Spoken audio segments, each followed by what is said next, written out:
नमस्कार। आज हम एक ऐसी कहानी की परतों को खोलेंगे जो अंधेरे और डर से बुनी हुई है।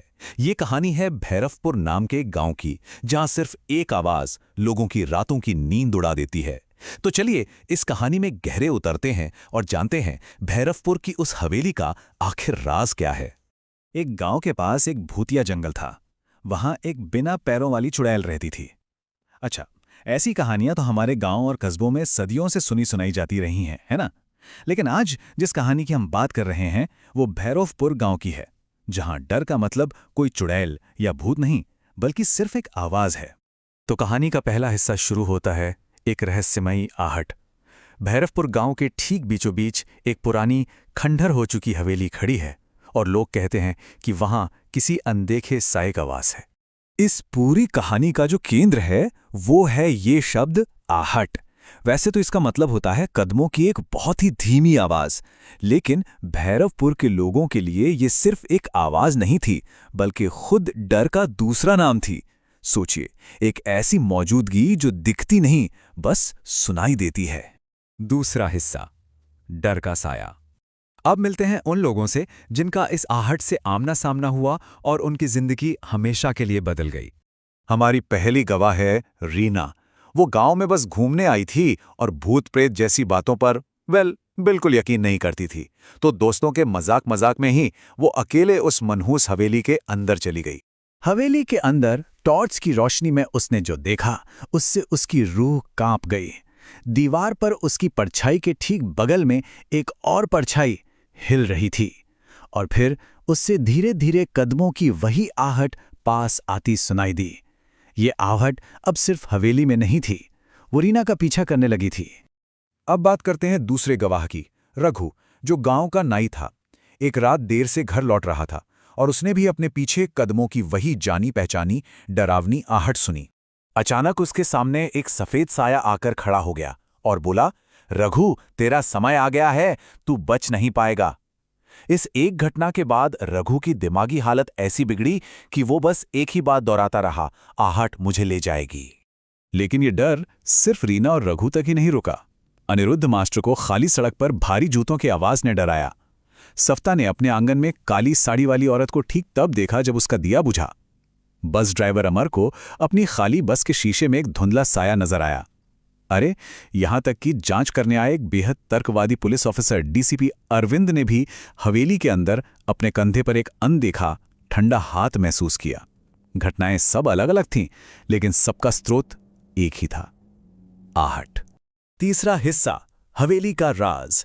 अब जब डर हद से ज्यादा बढ़ गया तो गांव के कुछ लोगों ने हिम्मत जुटाई और फैसला किया कि इस आहट की सच्चाई जानकर ही रहेंगे। रीना, जिसका डर अब तक जिज्ञासा में बदल चुका था, उसे यकीन था कि सच तहखाने में ही मिलेगा। तो उसने अनिरुद्ध मास्टर और डीसीपी अरविंद के साथ एक टीम बनाई और आधी रात को वो तीनों उस खामोश डरावनी हवेली में दाखिल हुए और सीधा उस तहखाने की तरफ बढ़े जिसका दरवाजा सालों से जंग खा रहा था। चौथा हिस्सा, ललिता की कहानी। और उसी तहखाने के अंधेरे में वो राज छिपा था जिसने भैरवपुर को सालों से अपनी दहशत में कैद कर रखा था। तहखाने की दीवार पर उन्हें खून से लिखा एक पैगाम मिला, आहट मेरा श्राप है, जो भी इसे सुनेगा उसका अंत निश्चित है। मतलब ये सिर्फ एक आवाज नहीं थी, ये एक जानलेवा श्राप था। और तभी उस अंधेरे कोने से एक सफेद धुंधला साया उभरा। उसने अपना नाम बताया, ललिता। भैरवपुर की उस बेनाम आहट को आज एक चेहरा और एक नाम दोनों मिल चुका था। ललिता ने अपनी कहानी सुनाई, और ये कहानी उन सभी लोक कथाओं की तरह ही दर्दनाक थी जो हमने सुनी है। एक ऐसी औरत की कहानी जिसे धोखा मिला। 100 साल पहले वो इसी हवेली की मालकिन थी, पर उसके लालची पति ने दौलत के लिए उसे इसी तहखाने में जिंदा दफना दिया। उसकी वो अनसुनी चीखें और कदमों की आहट ही ये श्राप बन गई। ललिता ने अपनी आखिरी खौफनाक चेतावनी दी, मेरा श्राप अनंत है, जो सच जान भी लेगा वो भी आहट से बच नहीं सकता।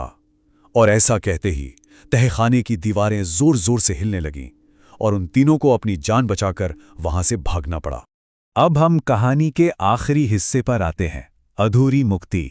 सच तो सामने आ चुका था, लेकिन अब सवाल ये था कि क्या इस श्राप को खत्म किया भी जा सकता है?